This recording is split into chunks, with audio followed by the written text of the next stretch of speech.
1900, during the Philippine-American War, a brave young Filipino general named Gregorio del Pilar, his the fifth name of Fernando H. del Pilar and Filipa Simpio. At the age of 24, he is considered a national hero in the Philippines for his bravery and leadership.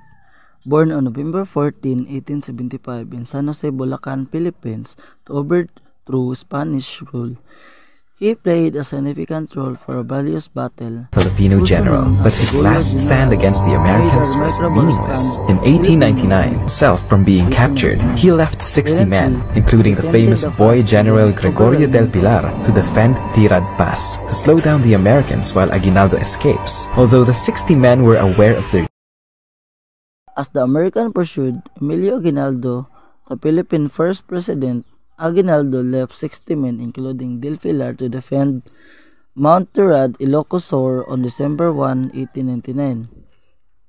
Past and delay, the American ensuring his escape despite knowing the rest, Del Pilar and his men courageously accepted their mission.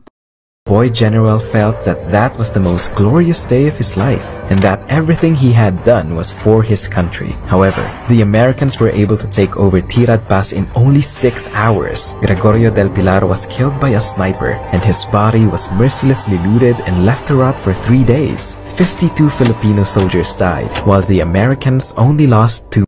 Tirad Pass in just 6 hours. Del Pilar was fatally shot by a sniper. His body was looted and left unattended for a day.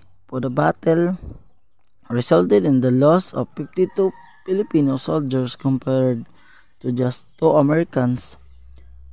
Though the resistance seemed in vain, the bravery of Del Pilar and his men became a symbol of enduring Filipino spirit and the relentless pursuit and independence.